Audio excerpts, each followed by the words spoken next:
Hi, good evening, Lucas. Thank you very much for coming and talking to us. How are you again?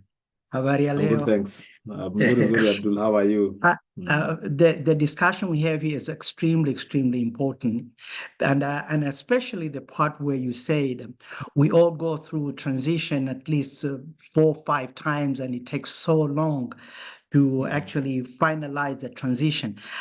I'm almost certain you have a lot of listeners right now that they wish they could go through the transition. They can feel the description that you gave of how you feel this is the right time for me. I need to go through the changes. Many listeners right now, they are feeling that. The problem they have is what is the next step? What do I do now? Someone like you, maybe you may be blessed, you have coaches or internal motivation where you can push yourself and move forward. But sadly, or for lack of knowledge, many people do not know. They feel they are trapped in a situation where they should not be where they are. They would like to move. But the problem is, what is the next step?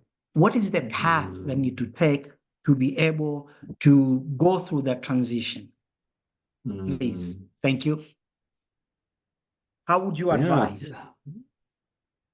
thank you, Abdul. And you're 100% right. It's the fear of the unknown that holds us back, especially if you've always been one of those people who are driven, focused, high impact. The next thing to do. Yeah, and I was that guy. I remember going into business very early in life. You are the mjuaji. You're the one sorting out people.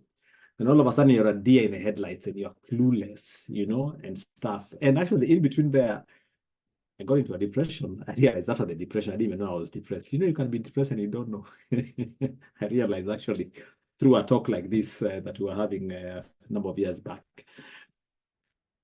I think the comfort zone is a good place, but nothing grows there. If we can only remember that, if anything else from this call. The comfort zone is a good place, but nothing grows there. And the minute you stop growing, you start rotting. Yeah. And I know, like in the halftime program, we have an exercise called the sigmoid curve, whereby you start off, so what you're doing, you rise. And then there's an inflection point where you're supposed to figure out the next thing. And if you don't, you plateau and then start going down and diminishing returns, which happens in careers when you overstay in a job or something. And then either you are fired or they work you out of the organization because you have no value. So then number one, I think it's twofold really. It's the awareness of when am I getting to my inflection point? When is it time to start figuring out my next thing? And by the way, the best time to figure out the next season of your life is when you're doing fairly okay. I had a really hard time transitioning from my events business because it had plateaued. Then COVID came. Of course, no one is going to do an event because of COVID. It was a difficult time. But for me, my anchor was my kids. I would look at these guys. I'm like, wow, I can't switch off my lights. I mean, with these guys here. So again, it's good to have an anchor, whatever that is, that will keep you going. So two things. Number one, just being aware to some degree of knowing when you're approaching the inflection point whereby things will start plateauing. And you have to be so intentional, Abdul, because success is blinding. Things are working. I mean, money is coming, life is good. Then you just become fat and lazy, symbolically, in our minds, even physically. But the best time to question how long this wave is far from shore is when you're riding the wave and you're at the top of it, because sooner or later it will crash. Yeah, it's given in life. Back to my point about transitions coming and going. And second thing is just confronting that fear. Not all of us have the drive we have to face life. It varies. Some of us will need to go 10 steps before they are out. Others is just 3 steps. So then how can you address that arresting, debilitating fear of the unknown? Because if you could bury your head in the sand, but again, that would be a short-lived strategy. And that's why having a coach comes in handy if you can, Abdul. If I can say that I'm blessed to have coaches, this is after almost 10 years of working on this journey. Before I was just by myself. I'd go to church, no, pray. Pray, God will help you. Again, it's true. God does help. But for a long time, even God himself, we had domains. I didn't feel like he's feeling my story. So I think it's number one, it's personal, whereby you just really reached into your depths. But secondly, just find someone. It doesn't have to be a coach that you're contracting with. It could just be that someone who's a few steps ahead of you. I myself, as a mentor, he's actually 30 years my senior. And I just go to him and then realize there's nothing new under the sun. He'll just tell you a few things and realize, okay, I'm not the one who's abnormal in this case. But be conscious of the season you are in life. Know it's going to come to an end. If you're doing really well, it's the best time to start taking stock of what could be next, because you're less stressed, you're less tied up, you're less in panic, so you'll be more creative. And secondly, whatever you do, don't let that fear arrest you and keep you down. I hope I've responded to your question, Abdul, or your statement.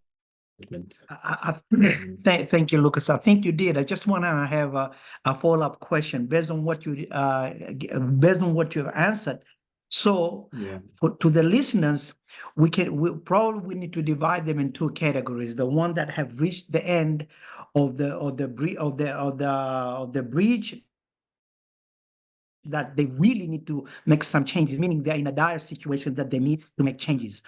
And then, interestingly, you mentioned about those people who are already doing well and that they need to think. And I think this is so powerful, because most of the time we believe, we get complacent and we believe that whatever we are going through will perpetuate forever. And it is such a wonderful reminder to all of us that no, at some point, changes will come. If there's anything that will happen, guaranteed is change. And how do you, again, I'm just asking you the same, almost similar question, but now instead pertaining to those who are already made up their mind about changes, how do you advise people that are doing so well? How can you convince them to tell them to prepare themselves for the change? Thank you, Lucas.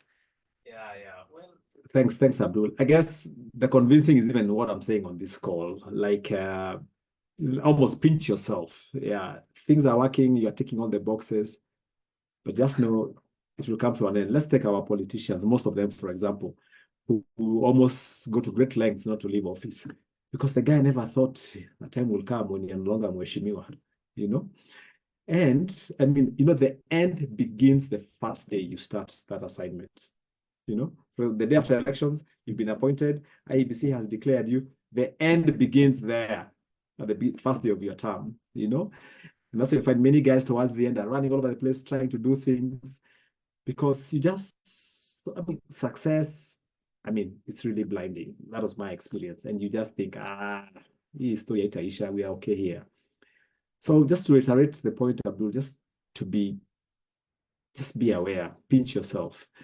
About the ones who are at the end of the rope and almost panic or desperation has kicked in. With Jim, it can be a planning thing. I would be happy to have a roundtable with you guys and just take you through some of those. So it doesn't have to be a 1-year program. It could be a compressed version of a 3-month something. Just to try and probably help you look within and see what you have become and what you have gathered in terms of experience, knowledge, expertise, social capital so far, and how you can deploy that into a new season of life. Because I'm a strong believer that the best lies ahead more than behind us. So I could offer to share more about what that looks like, Abdul, and give some tools that can help someone be more equipped in confronting the unknown, but still going through the fog and finding out what lies on the other side. Because more likely than not, it's a good thing. Yeah.